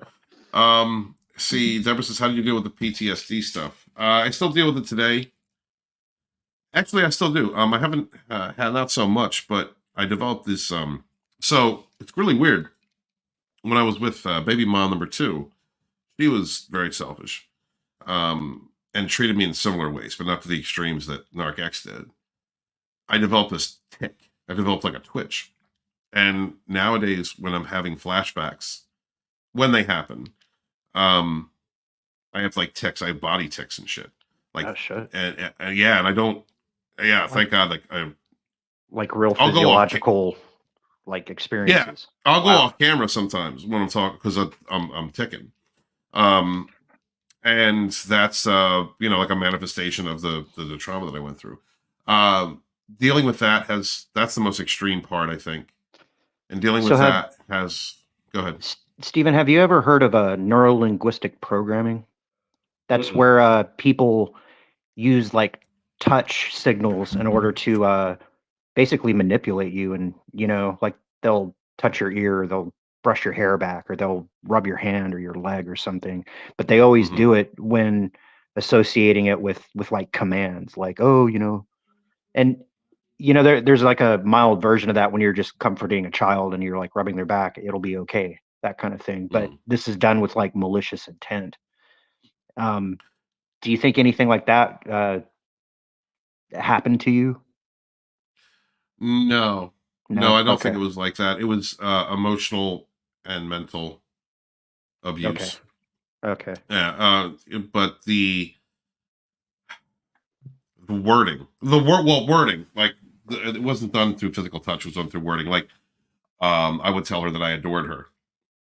The second to last Hoover, the Christmas Hoover, she came up and she was talking about him, Yeah. the other one, and because she always wanted me to be the one who would be calm and listen, and it was a way for her to torture me. Yeah. And so she said, "I know deep down he adores me." Like, and added, that was my word. Like, I don't just love you, I adore you. So she Oh, does things. She does things like that. it's like head Um, fuckery. Yeah. oh, Well, head fuckery. The same conversation when she said, what is it? What did she say? How'd she put it? She said, "I don't understand how you can love someone so much and they just will get up and leave to go hmm, sleep with somebody." And she put her hand up and she said, "I'm sorry," because that's what she did to me. of course she did. And Yeah. is a recognition of this, the cycle over there. Also, probably an admission of what she does to him, and at the same Uh-huh. time, reminding me, that she did that to me. Yeah. So it was all mental manipulation. It was all that's the kind of games that were played. Well, so two things. Remember that the only way that they can have power over you is that they knock you out of your high vibration. And Right. these past couple months even, you've made so much positive like progress that I don't fear that for you anymore. But number two, you take the word Hoover and you take out the V, and you know what that leaves you with? A whore. Oh shit! All right. that's my big brother talk. Wow. Wow. This is the kind of shit this asshole says to me when behind the scenes. When it comes to PTSD, you got to work through it day by day. When you have those, if you are still having nightmares or intense dreams, then you just have to wake up and shake it off, brush it off. This is not my life anymore. When you are dealing with feeling alone, just keep telling yourself you're better off alone than you are with someone who hates you.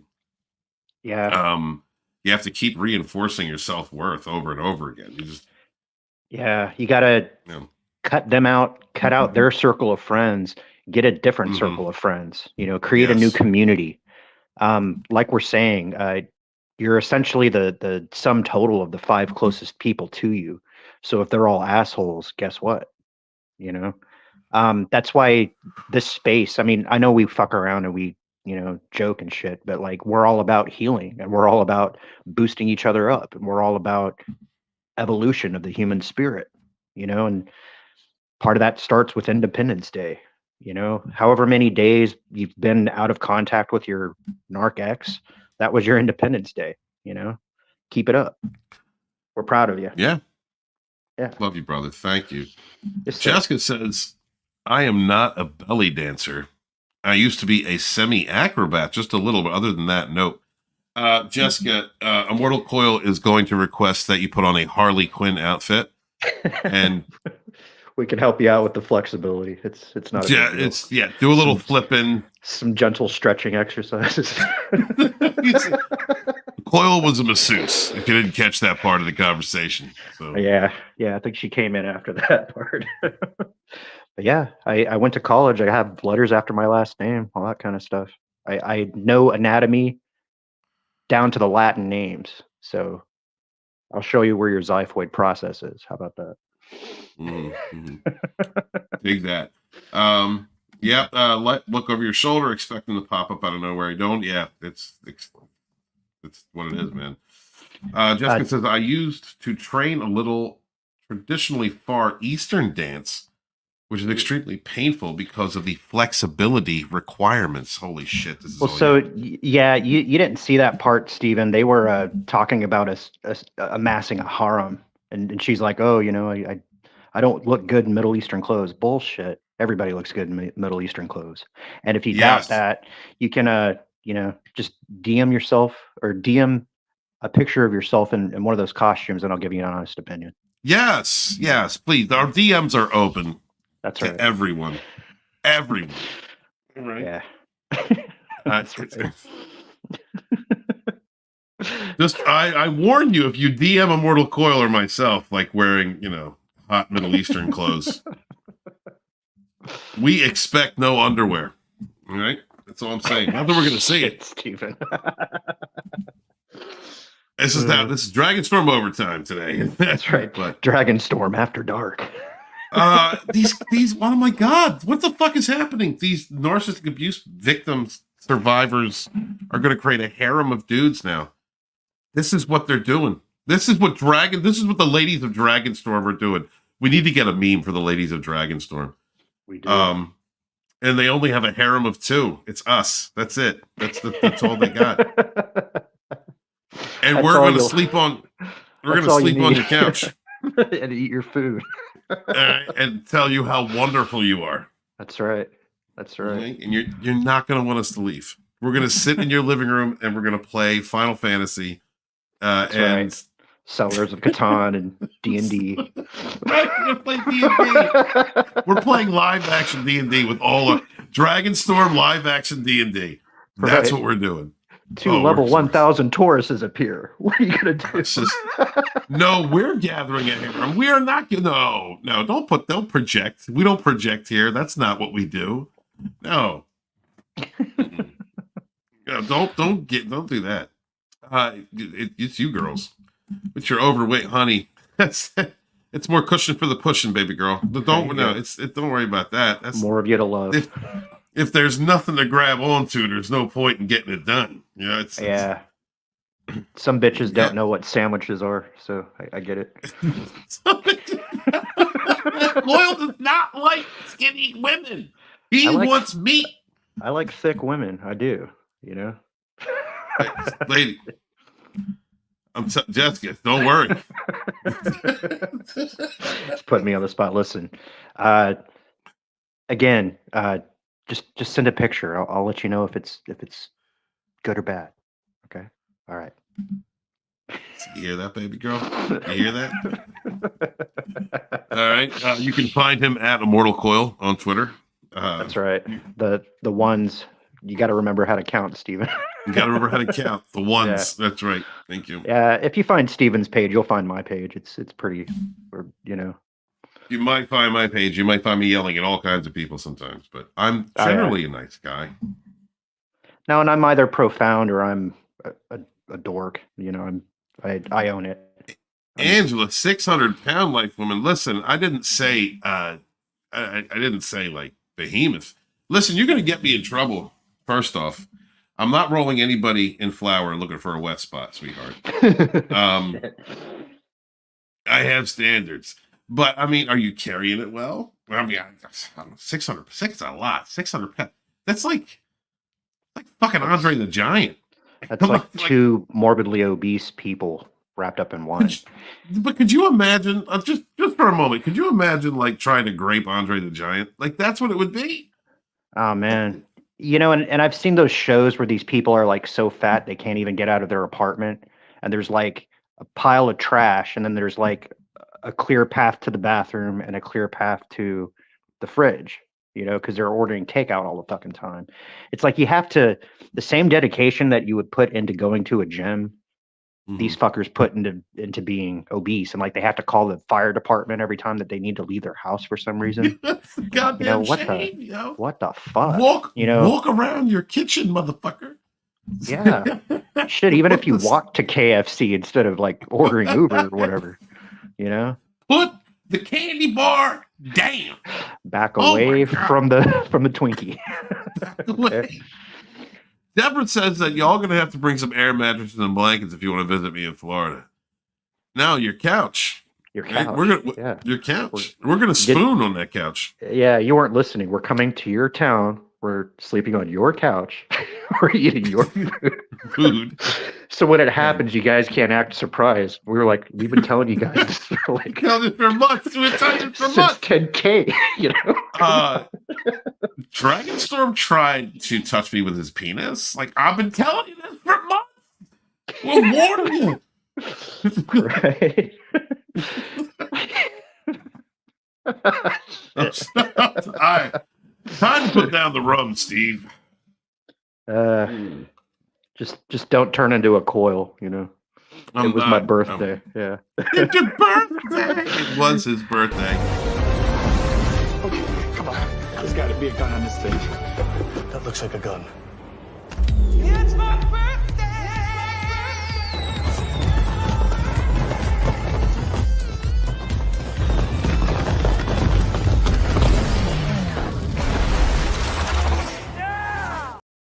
I made was- that in 10 minutes. And when It I was showed Coyle, Coyle's drunk ass said, "You're so gay."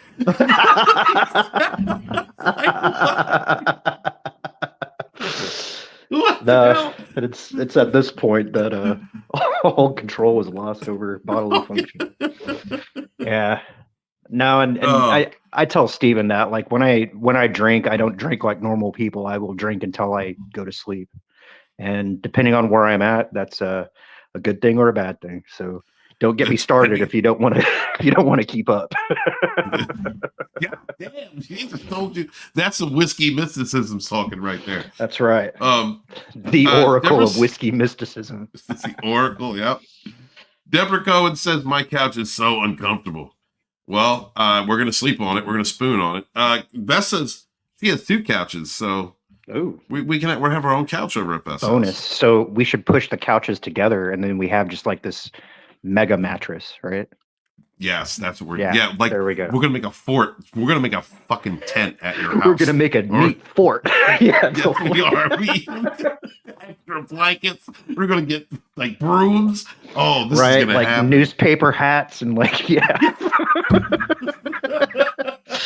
Gonna play Nintendo all night. It's gonna be great. Bag, and it's gonna be so awesome. Stay up late and watch the Spice Channel through all the wiggly lines. We're sorry, you guys. We really want you to recover from narcissism so you can laugh with us. Yes, please. These buffoons. This is what waits for you on the other side of abuse, is hanging out with a bunch of dorks.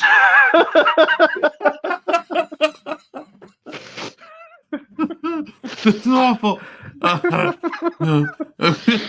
Angela says she has couches, but the cats sleep on them. Well, the pussy's going to sleep on them again. We have no problem with that. No problem. All the pussies can come to the couches when Coyle and Walton are there. That's what's happening. And they will come, trust me.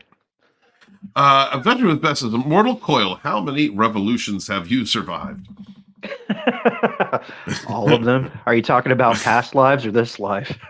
Shit, I could tell you about some intergalactic wars I've been around. Yeah, and he has banged his way through them.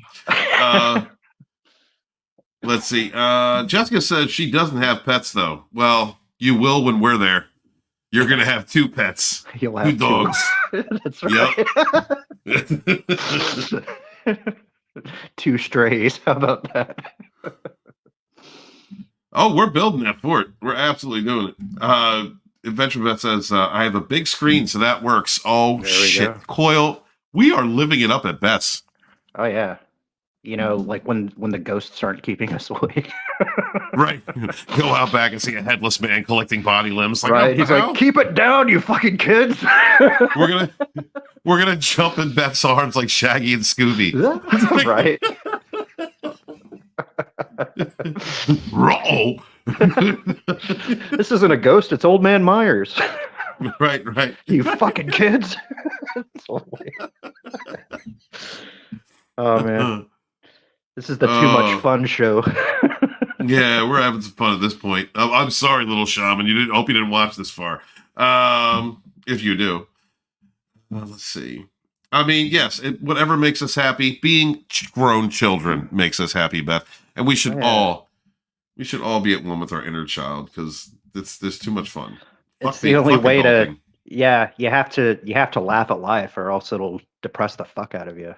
You know, you just got to laugh at the absurdity. Listen to Jessica throwing it down. Hold on, Jessica came out here and said, "You can visit, but I don't have a TV to entertain you both. I guess I'll have to read a book while you're with Coyle. I guess that's what's going to be." All right, that's fine. I understand what you're saying, Jessica. I get it. It's okay. I don't want everybody. We'll be checking out your Arab costume collection. You know, that's more entertaining than TV. But honestly, I respect you for not having a TV. I don't have a TV either. It's beautiful. Angela says, we're going to have a room full of women and 2 men. Yes. That's the way Walton likes it. Yeah. It's going to be good. Absolutely. Yep. All right. So we're about 2-hour mark, man. Coyle, why don't you tell everybody where they can find you? Oh, wait. Besides Italy.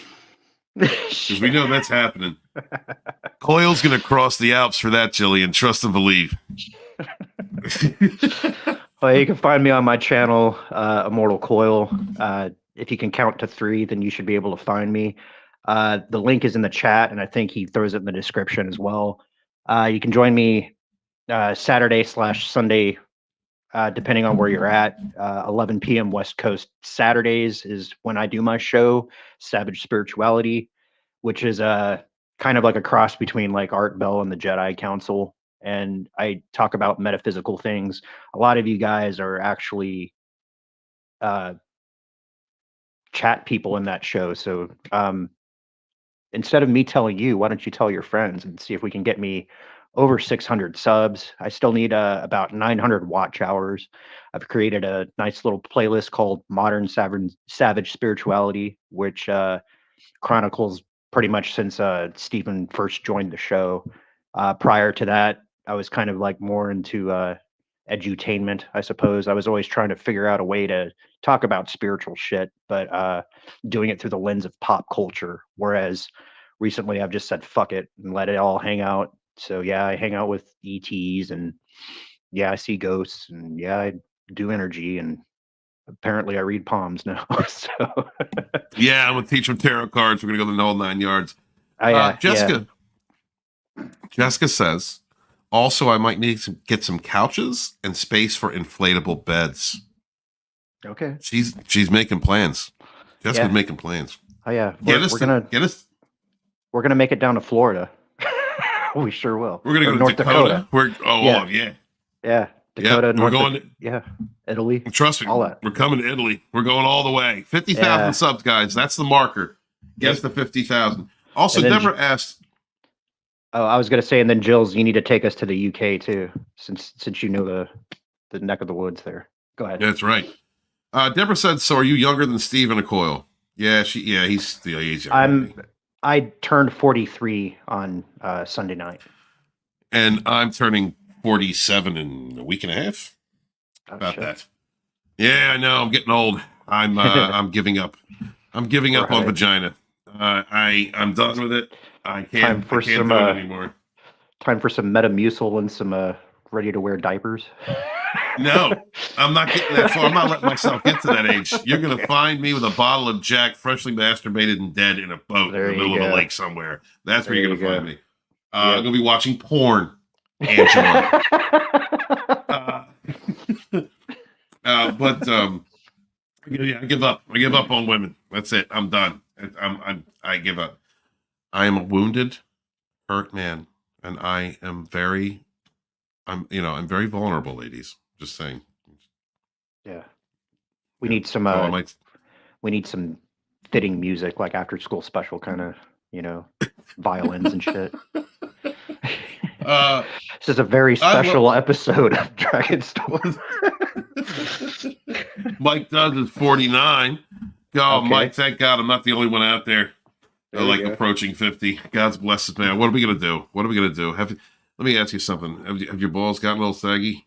I found a gray on mine, and it affected me. It affected me, Mike. I don't know how I could deal with that. But I've convinced myself that it's white blonde. Oh yeah, So, the grandpa hairs that heralds the official over the hillness. Yeah. yeah. Jessica's 37, ready to Ooh, rock and roll. all right. Deborah's 46. There we Here go. we go. Yeah. Angela says, you need to figure out why you keep attracting narcissists, Lodonis. Because I'm a sensitive man. All right. Right. No, He's I doing did research figure for the it out. show, right? I'm doing research. Yeah. No, I did figure it out. That's why I'm not dating. Yeah, it was because of the love bomb evaluation trigger that I was put in by Narc Dad and the abandonment issues I had from mom. So, mommy issues. Mommy and daddy issues. But like the place that I live is so completely filled with muggles that I just, like, Jessica says I mean, no. Hold on. I'm sorry, Quill. Jessica says no porn watching at her place, please. My guardians have full access to my internet. uh-oh. You're not going to need to watch it. I'm going to be reading books, Jessica. All right? Coil will entertain you. There's no need for that. Listen, Coil's going to take you beyond the moon, right? Because that's where he goes anyway. If you are a terrestrial woman and you get Coil, my stroke has nothing on his astral stroke. That's all I'm saying. Yeah. Well, I'll say this. I know what a tongue's for. So. Yep. Yep. Codependency. Yeah. All right. Yep. Yeah. Absolutely right. Yeah. Jillian says that we'll take care. Good. There you go. You're gonna. You know what? I'll come to Italy and make you spaghetti. the most plain spaghetti you've ever had. I will teach you how an '80s American kid cooks, and you're gonna act like you like it, and then you're gonna probably just give it to the dog. But it has to be your spaghetti because we're going to eat your food.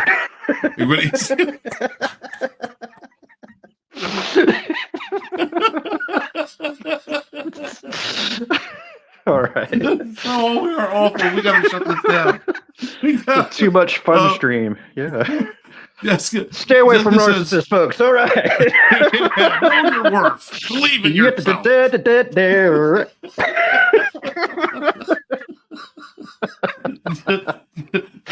Jessica says it's going to be problematic because my guardians will have to know when I have no. We're you don't understand, Jessica. We are going to be covert. All right, we're climbing through a window. No one's going to know. It's being sneaky is the most important part of this whole process. All right? They'll drop me off in a UFO.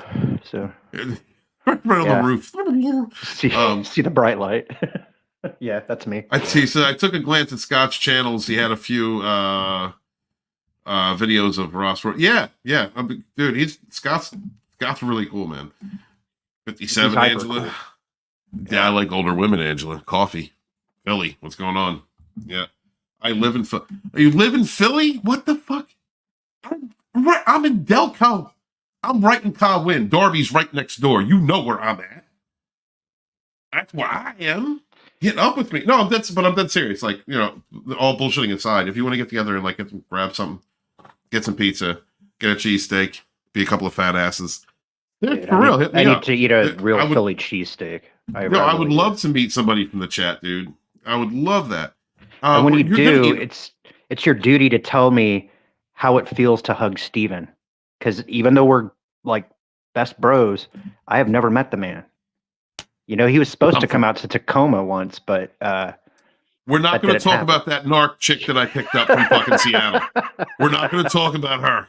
We're not going to. Okay, she was weird. She sent me some really interesting pictures, but she was. That's and that kudos to you for recognizing that and not playing into it, because I didn't. I cut it off. 5 years ago, Steven probably would have been all over it. I would have gone uninvited to fucking Seattle. Absolutely. But I love you. Girl, I'm Colwyn. I'm Delaware County right here. Come on, man. Stop. We'll hang out. We'll listen to the Rocky soundtrack. Totally. We'll do the Rocky Horror Picture Show. I was just on Broad Street at God, I forget what it's called. Well, at a place where there was a bunch of vendors who had set up. God, I wish you had been there if I had known. Get up with me. No, I'm not serious. Let's hang out sometime. If you want to, let's hang out. Jessica says, I'm on disability, but I'm trying to get back into work and earn my own income. You're going to school right now. School is your job. Yeah. Finish school because we need experienced, intelligent, creative, wonderful women like you in the scientific community. Just we're proud. We're really proud of you over here, Jessica. Oh, totally. Yeah.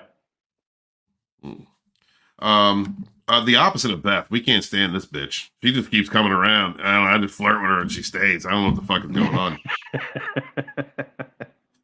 I'm gonna go down to her house and build a fucking fort at her fucking house. That's going down. Yeah. I'm gonna. We ought to go and see if we could do some ghost busting. That would be pretty interesting. No, I'd love to. Yeah, do some paranormal stuff with the team down there. That would be so cool. Totally. Gillian, well, don't ask me to knows. cook. No, she knows. I can cook the fuck out of some steaks, Julian. Absolutely. If you have a cast iron pan, yeah, I could set your mouth on yeah. All right. Let's do it. He said he was gonna set her mouth on what, Coyle? What? Yeah. I'll show you flavors that you're unacquainted with. How about that? Oh my god. Let's see. Angela says I have medical issues. I have to go see an eye optometrologist for glaucoma, and I have to have a biopsy done. Oh, my doctor thinks that I have thyroid cancer. I hope that's not the case, sweetheart. Eat good. No, and check out the alkaline diet. Right, it's being suppressed in the United States, but switching to an alkaline diet will starve your cancer cells. Yeah. Yeah. Absolutely. Yeah, and that's information that the pharmaceutical companies do not want you to have. Just like mushrooms. I was actually selling mushrooms this weekend, and as a vendor, that's what I do now. I'm a drug dealer. So I'm selling mushrooms, but I was also explaining to people who were coming up. I was, fellow empaths, people with anxiety disorders. I was like, the active ingredient in shrooms have been used for thousands of years as a way to stabilize mood disorders. Or mood problems, anxiety, fear. It's not just used to make you trip. If you microdose it, if you take it in small amounts, it will reset your brain chemistry. It balances out your brain chemistry. So if I use it for anxiety, it's also been a big help in dealing with everything that I've been coming back from. Jessica was asking about what do I do for my PTSD. One of the things I do is microdose mushrooms. It really helps me. And also, there is a company. Oh, I don't have the card on me. There's a company based in Philly, Angela, that I was talking to the owner this weekend, and she has this compound that she creates. It's like a gel and drinks from moss. It's a moss that comes from Ireland and has 92 essential chemicals that the body has. The body has like 102, 106, something like that. But this moss that she imports from Ireland and then transforms into food or drink is infused with 92 of those chemicals. It's excellent for your gastrointestinal health, and everything is attached to your gastrointestinal system. I mean, it is the biggest organ for your immune health. It is so vital to have a healthy gastro, and so I've been taking that. And I'm going to promote her when I get the chance. I don't have the card on me. I said I was going to do it last night, but I forgot. But the next show that I do, tomorrow, when I'm on with Bear, I will give you guys that information, most especially you, sweetheart. Unheard Entrapment says, I have a background before I subscribe. Check. Have I had a background before I subscribe? I don't know, Unheard. We're pretty fucked up over here. We're narc abuse coaches. We can come to your house. Sleeping on your couch, eating your food, and telling you how worthy you are. And we're going to be two shiny examples that you can achieve anything. That's how we're going to do it. You can be just like us. Shit. And you too. We're going to be the dollar store Tony Robbins of your life. This is what we're going to do. Yeah, totally. We'll run out on stage with the energy of Richard Simmons, telling you how cool you are and how fucked up they are. Angela, we love you, sweetheart. Yeah. Get up with me. No, if you ever do want to get up, get some coffee, let me know, babe. I'd love to meet you. I'd love to have a chance to meet more of my subscribers. But that's really cool that you're right up in Philly. Yeah. Kind of jealous, actually. No, it's completely incorrect. Everything's incorrect. So, all right. Yeah, I was about to say, thank you guys for being here before we just went off again. Please make sure to smash the like button if you are watching this on a review. If you're just caught this at the end, go take a look at the whole show if you would. Leave a comment if you guys have any narcissist abuse coach that you'd like us to cover. Please let us know. We're going to be doing HP Tutor at some point, but I would like to go through a couple more non-narky narcissistic awareness channels before we dive back into narcs. Guys, please remember, know your worth. Understand that you can get through anything. Here, let me go big screen. I'm going to go positive historian now. There we go. Understand that you can get through anything.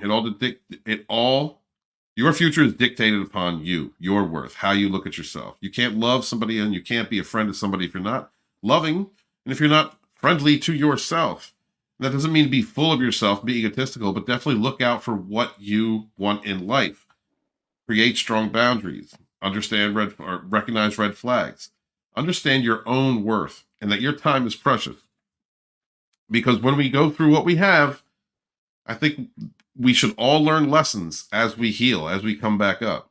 And one of them should be not to abandon that kind, wonderful, empathetic, compassionate person that you are, that loving person that you are. Do not let the narcissist steal that from you, no matter what they've been through. If you tried to mirror them, if you went batshit for a couple of years, whatever the case is, you can always come back. There is always a redemption arc as long as you are above ground and you can better yourself. Don't ignore the opportunities for friendship and love that are out there just because you ran into one of the worst people you've ever known in your life who targeted you for harassment and abuse. All right? They're going to stay the same. And don't worry about revenge. Please, vengeance wastes the energy of potential for you to be a better person and do better in your life. So believe in yourself. I am so proud of all of you. My love to all of you. MC, thank you to MC Mike Does. Thank you to Jessica and Deborah. Thank you to Unheard for coming through there at the end. Adventures with Beth, as always. My love to you, sweetheart. Deborah Cohen, the secretary of Dragonstorm. Jillian, our girl overseas, who is going to demand that Coyle cook steak. All right. I may have to sleep on the porch, but it's going to be Italy, so it'll be nice, right? And it's okay. I understand that. My love to you, Angela. I hope you feel better and everything's going to work out. All right. Everybody send prayers for Angela if you would. Please send some positive energy her way. Go have coffee with Steven. he's nice. Yeah, I'm nice. I promise. I won't try and bang you. No. God, I got to shut up. I am joking. I promise. Anybody else that I missed? Let's see. No, I think that was pretty much it. Thank you guys so much for being so active. Thank you to all the lurkers out there. Thank you to everybody that was watching over on Twitter. And I much appreciate y'all. Instead of our normal outro, I will leave you with something a little more inspiring, I think. Let's see. Thanks to Little Shaman, too. Yeah. Oh, and thanks to Little Shaman. Yes, thank you so much for allowing us to review her work. And the unfortunate truth, if you kept watching this past that time, because we went retarded. My love to y'all. Remember to... I am Lodonis, Ravenwolf Dragonstorm, Ysir and Sage. Hail to my fellow survivors and thrivers from narcissistic abuse. Remember to love yourself, believe in yourself. We do not kneel. The middle finger boundary is where it's at. Remember to be spiritually savage and be good to wash your hands, wash your ass, be good to each other, yet suffer no fools. Peace. And the ape stood and became man.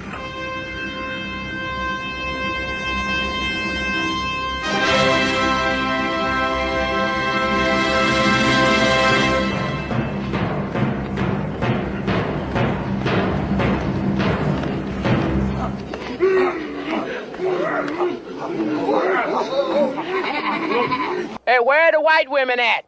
Fade in. Vaginas in the rain.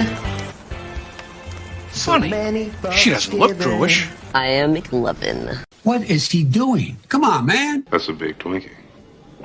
Is this some kind of bust?